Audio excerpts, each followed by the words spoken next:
Hey, good afternoon. It's Sunday, Sunday, April 14th, yeah, oriented to time and place. So I'm at home, it's the weekend, but I promised I would do the Gyn Corner every day for 1 year is my goal. So I'm sticking to it, doing my goal. Of course, we didn't have office hours today, so I had to think of something that I want to share, a tip or information or an anecdote. I think yesterday I broadcast from the horse farm, Baymar Farms, where my daughters take their horse riding lessons here in New Jersey. And I added a little bit more to my story, my background story of how I came to be here in New York for the office, New Jersey for my home life. Of course, I did not look back to see where I left off. I think I left off somewhere talking about residency at Bellevue Hospital, NYU, and we used to go out to Queens, the old Booth Memorial, which was awesome. And we did about 80 hours a week. A lot of, I guess the legislature, the government banned the 80 hours a week. They said it was abusive. People were too tired and were functioning as if they were drunk or something like that. I think those are the research that they were quoting. I don't really agree with that. I've found over the years that what the initial premise was based on still rings true, that if you work for at least a straight 36-hour call, you get to follow an illness, a disease process through to pretty much to its solution. So you follow it from the initial evaluation when the patient comes into the emergency room or into labor and delivery.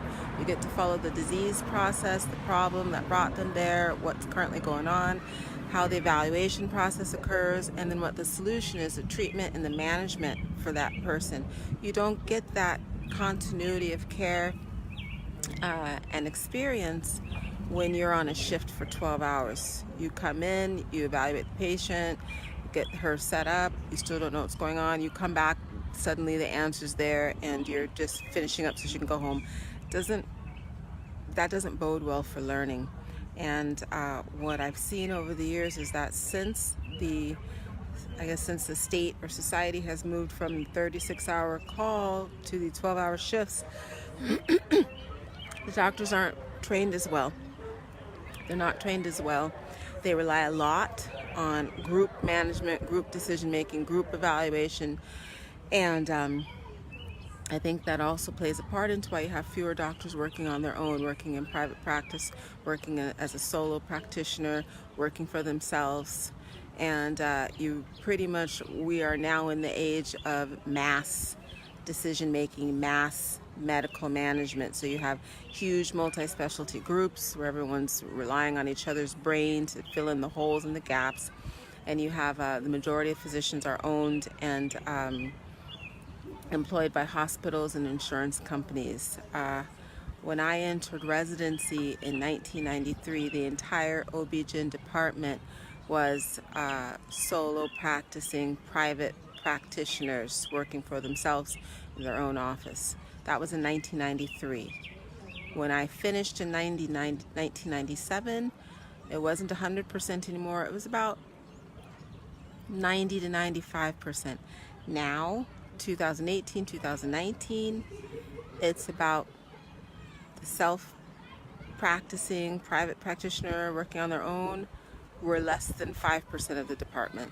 So it's a 180-degree turnabout. That's due to multiple factors, but I do think a large portion of that is doctors don't have the experience. Majority of the experience that you're going to get, the real bread and butter and in the trenches, deep medical exposure to a myriad of pathologies and illness processes, that's not going to happen when you're on your own in private practice. It's going to happen during residency because you're at major hospital centers pulling in the most ill from all four corners of the world. Now, we still see a lot in private practice on our own, but you don't see the barrage of illnesses. And I have found over the years that I rely a lot on that cornerstone, that basis from Bellevue Hospital to 26 years ago. That's my groundwork. I saw a lot in 4 years, and I did a lot in 4 years. I don't do major surgeries anymore. I don't do deliveries anymore. But the large, huge information that I pulled from was based from those 4 years. Now, of course, I've added on to that. Technology has improved a little bit, but women, our bodies haven't changed, the physiology hasn't changed, and the illnesses have not changed. Yeah, we added Zika. I think that's pretty much the only new disease process that has been introduced in the last several years. We've added new treatments and medications, but the problems that women present with, they're the same. So it's quite interesting, having come from that I think it was the Bell Commission, pre-Bell Commission era. The Bell Commission had already taken effect for primary care doctors, for internists, when I entered in 93, but since GYN is a surgical specialty, we were exempted from that. So in 93, we were still doing 36-hour calls. That has changed. I don't have a lot of interaction with the residents right now, but I know it's changed. They're all on 12-hour shifts now. It's nicer for them. They have a life, and maybe since they're all drawing on each other's knowledge, group decision making, group evaluation, maybe it's not as important now as it was back then. But if there's something that comes along that stymies a physician, you can always get help. You can contact the department of the chair at your hospital. You can contact other specialists that you know. Even those you don't know, you can go to journals. You can enter questions in online journals and paper journals. So there's always a source of information. But I found that the illnesses, the disease processes really don't change. You have to stay on top of different ways to treat and manage, improved ways to treat and manage, and you have to stay on top of the technology. Since I don't do surgeries anymore, I did a lot of laparoscopic, keyhole surgery. Now it's robotic, but robotic is laparoscopic with you sitting down away from the body. So it's not a huge difference, it's a small difference. But it's interesting how in just 20 to 25 short years, things have really made a huge shift. And whether it's for better or for worse, only time will tell. That's all retrospect. Or as we say in medicine, the retrospectoscope. Tips, I always like to end the day's vlog with some anecdote, something from the office. And since we didn't see patients today, of course, I can't really think of anything off the top of my head, because when I'm seeing patients, I just think, oh, I'm going to mention this patient today. But so I just pulled back, and I thought, what comes up pretty often? What comes up pretty often is, patients asking, do they need an annual GYN exam? I heard we don't need our exams every 3 years. We can do them every year. Or no, we don't need them every year. We can do them every 3 years. That's true. You can't. As I like to tell people, yes, it's true. You can do your exams every 3 years instead of every year. But that's nothing new. This is a free country. You've always had the option to do your exams every 3 years instead of once a year. In fact, you've had the option to do them never. Do them once every decade if you want. It's a free country. No one's forcing you to do anything. So it's interesting to me when people say, I heard we can do our annuals. Of course, it's annuals in air quotes, because it's not an annual if you're doing it every 3 years. We can do our annuals every 3 years. We don't have to do the PAPs every year. We can do the PAPs every 3 years. Again, you've always had the option to do the PAPs once every 3 or even 5 years if you want. I've had plenty of patients over the years who've chosen not to do their PAPs every year, to do them every 3 to 5 years. The difference is that the American College of OB-GYN is giving the nod, or the Baney for people to do their PAPs every 3 years. You do have to think about why it used to be really push to do them every year versus every 3 years. The push to do them every year is because the pap smear is not a diagnostic test, it's a screening test. And by virtue of the fact that it's a screening test, that means it's taking the bulk of people in. The bulk of people, it's gonna work for the masses. So most of the time when the pap smear comes back normal, that means it's normal. Most of the time when it comes back abnormal, that means it's abnormal. Statistically, if you're just looking at the pap's correct about 65% of the time. And it's incorrect about 35% of the time. So 35% of the time when people are told their pap is normal, it's not actually normal. They're either the abnormal cells are still sitting on the cervix, so they never made it to the side to be evaluated, or they've made it to the slide and they weren't identified. And 35% of the time people are told their pap is abnormal. Ultimately, it'll turn out it's not abnormal for precancer cancer concerns. It's abnormal for environmental issues. So technically and realistically, you're not supposed to come in for your pap when you're bleeding. I get that all the time. Oh, the cycle just started. Oh, the cycle just finished. It's only a little bit of blood. Okay, so blood is blood is blood, whether it's brown, pink, burgundy, black, or flaming red. It doesn't matter. It's still blood.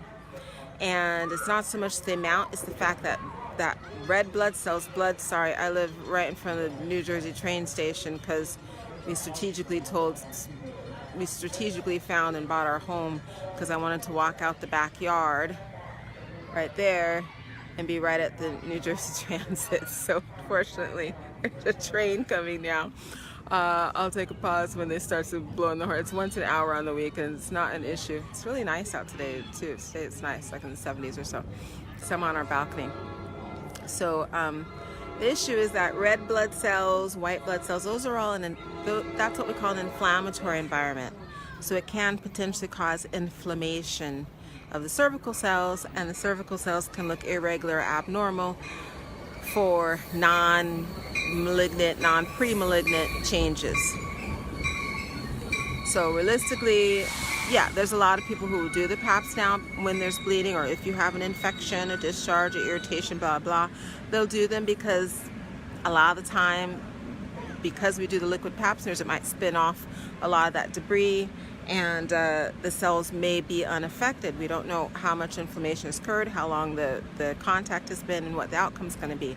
Me, I am very much a stickler. I do standard of care for everything, and I am very old-fashioned. Any kind of bleeding, I'm not going to do the pap. Because if the pap comes back abnormal, then the question is, ew, are you in were you really normal, but the bleeding caused some irregularity, now it's misconstrued. So you know what, get rid of the questions, just come in with the normal, or as I like to tell the patients, a squeaky clean vagina, cervix, and then we don't have any questions, any issues. If it comes back abnormal, we'll have to believe it, sort it out. So the traditional pap smear, which is just looking at the cervical cells on the microscopic slide, that's correct about 65% of the time. So 65% of the time, when your pap comes back normal or abnormal, that's really the case. Now that the recommendation, because we're doing the liquid pap smears, now the recommendation is for everyone who's 30 years old and over to add the viral culture, the HPV. Adding the HPV, if it agrees with the cells, increases that believability rate. So the believability rate was 65% without the HPV. If the HPV correlates with the cells, then that increases from 65 up to 85, even 95% in some of the studies. So if the pap cells look normal and the HPV culture is negative for infection, that increases the believability rate from 65 up to 85, 95%, that if it says it's normal or abnormal, that's really the case. However, if they don't agree, cells look normal but the virus is present, then that drops that believability rate again back to that 65%. Another train, of course, so one moment. There it is.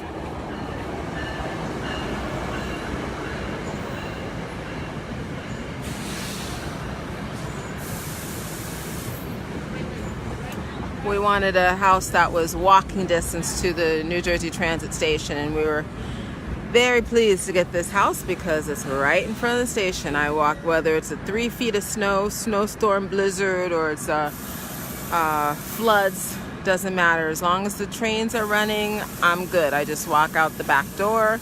I walk out our balcony, out the back fence, and I'm in the parking lot for the train station to New York City, and it's a direct shot for me. Our trains are never crazy crowded unless it's St. Patrick's Day. And I get on the train. It takes me directly from our home straight to Penn Station in New York City and then right back. So it's awesome. Anyways, as I was saying, so the pap smear is a screening test. It's correct most of the time, not all of the time.